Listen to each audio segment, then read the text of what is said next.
Good afternoon and welcome to the After Talk, a day after a new slate. Didn't really go off to the best start as we lose to, well, practically a big team in our area.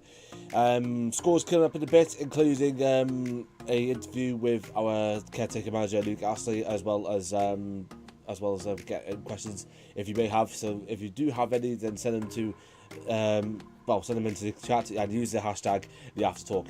So here's what happened from the scores from yesterday's game. So Meliden have lost by 3-0 at home to MOCHDRE Sports. The first goal came in the first 5 minutes from Will Edwards, but many believe it was an own goal for us, and another one looks like to be an own goal for us as well. But then it's Reece Brown that's asked for that. Just be given that goal, and then there was a penalty on the 85th minute for, I believe, handball. I don't know, I'm not sure what it was, but we can't have any clips because the VO is no longer with us. The goal in that game, the penalty came from Joshua Grimshaw. And here the other scores include only 2 games that competed in our league, which included a chance. It included the Welsh Cup matches on there. So we've got Glan Conwy, they've lost at home to Llansannan by 3-0 as well. Llandud Junction have lost by 4-2. Llandud Junction won by 4-1, my apologies. And then in the JD Welsh Cup in the second quality round, St Asaph City through by 3-2, beating the Glanau, and a massive score at the bottom there. Conwy Borough have lost to Bangor 1876 at home in a major scoreline. Now we know we are placed in the table, so we're not really going to show off where we are. But as far as I can tell, Llandud Junction are top of the table after match day 4 from our perspective. Now here's an interview with our caretaker manager Luke Astley, and yeah, I know he's kind of shy, but don't worry.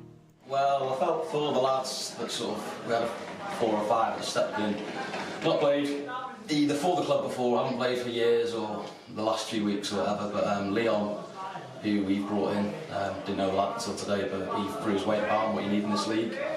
KJ did well, playing full-back, started off a little bit rubbish, but improved himself through the game and sort of found his position a little bit, so yeah, I was happy with that in the end. But yeah, all the lads dug in and worked hard, so I'm happy with them.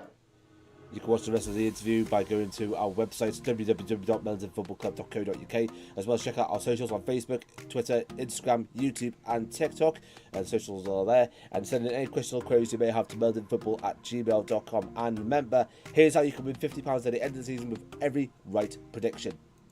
Fancy £50? Play your predictions right and you guarantee to guess correctly as many match scores as possible throughout Meliden season to best your chance of winning £50 at the end of it. It's free to enter. All you have to do is put your name and prediction on our game during the website or during the build-up in the Facebook comments. Entries must be 18 or over and have access to a PayPal account in order to transfer the winnings. Entries close after the Christmas holidays to give you a realistic chance, and new entries after closing will not be counted. So very best of luck to you all. So let's go into the main nitty gritty for this one. So as you can tell, we're now about 4 league games into the season without a win. We've been knocked out of both National Cup competitions, and we've got a intermediate cup match coming up next weekend. So we're not sure where we're going. We're not sure what to do at this moment in time, but though we are going to try and pull ourselves out of it as much as possible as we can. So if you've got any questions, send them in. We have got a few here. One of them, well, 4 of them actually, I should say, from Scott Stewart. So this is what. So here's the first questions. First couple of questions from Scott Stewart. How did the new signings adapt playing for Meliden? As you can tell by the interview by Luke yesterday, the players are trying to fit in as much as they can. Leon Boa has come in, doesn't know any of the players, but he's trying his best at the moment. Morgan Vickers came off the bench yesterday, and he's displayed a good amount of strength, but it's early days, so let's see what happens with him. Jake Williams is coming in from NFA, and small player, but hopefully a very agile going up forward if possible. And any other players that come forward, and also we had the return of, and we're going to be hopefully bringing in the return of Kai Wallace as well, because Kai was at the match yesterday, and just trying to help us out on the sidelines, as well as the former manager that was here when I first came round, Gareth Jones. He was on the sideline as well, so trying to help out as much as he can when he can, that is. So thank you very much to Kai, and thank you very much to Gareth Jones for coming down yesterday.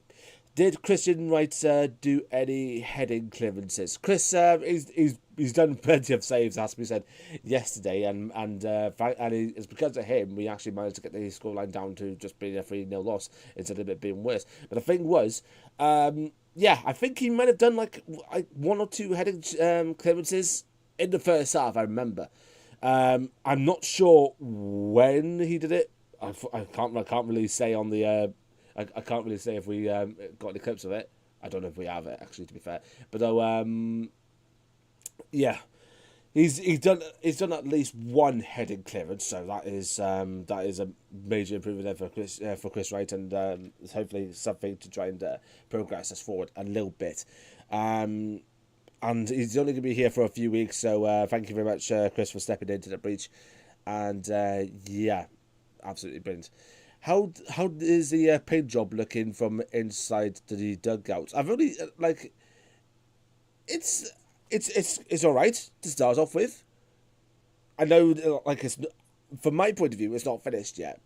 Once we actually get more paint in the rest of the dugouts, then it'll be looking absolutely buzzing. If we can actually put a slogan on it, that'd be brilliant. I know I've a few weeks ago, I think it may be a few weeks ago, that was a task of trying to sort out like the changing room, the graphic above the door, perhaps. So I'm definitely going to try and get that sorted in advance. But really, what can be said? It's looking good so far at the moment. It's really looking good so far.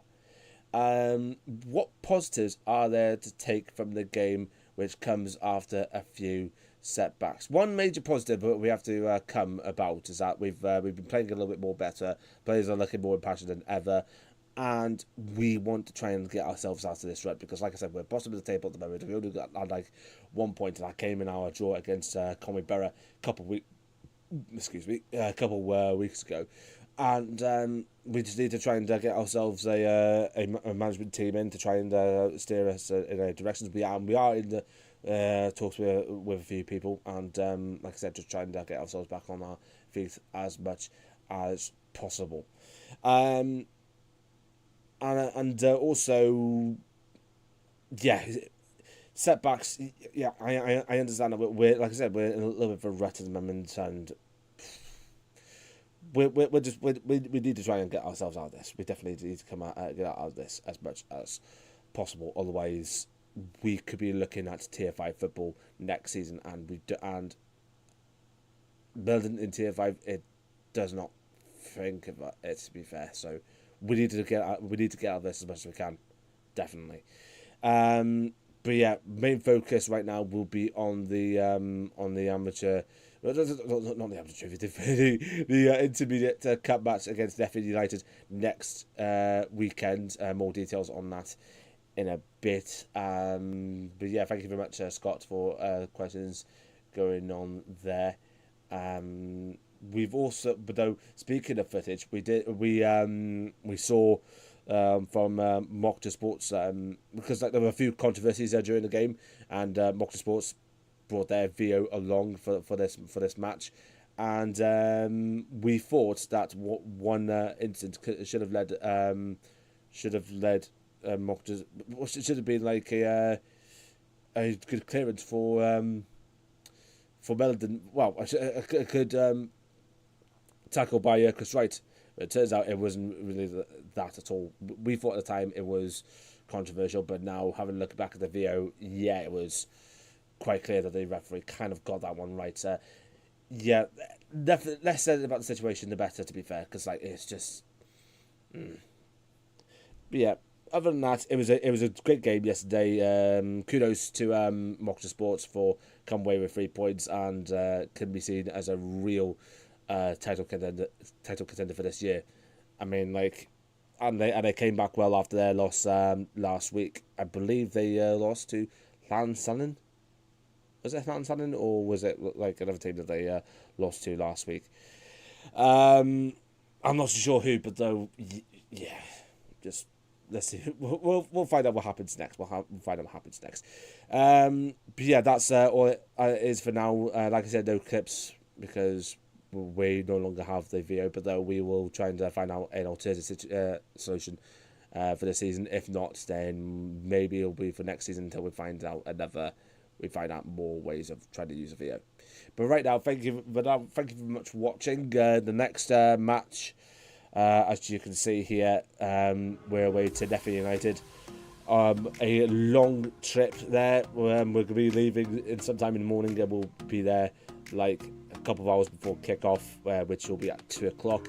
And so match time will be on at 1:55, and then the after talk will be at 4:30. There's no other news about other fixtures coming out at the moment in time, so we'll have to wait on the North Wales Coast FA to give us the details, but that is the next and only fixture we have at this moment in time.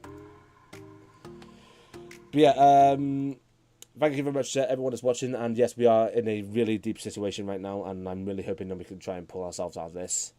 But right now, thank you very much for watching, and enjoy the rest of your weekend, and enjoy Bank Holiday Monday tomorrow. But until then, I'll see you at the match against Neffi United. But like I said, thank you very much for watching, and I'll see you soon. Till then, good night.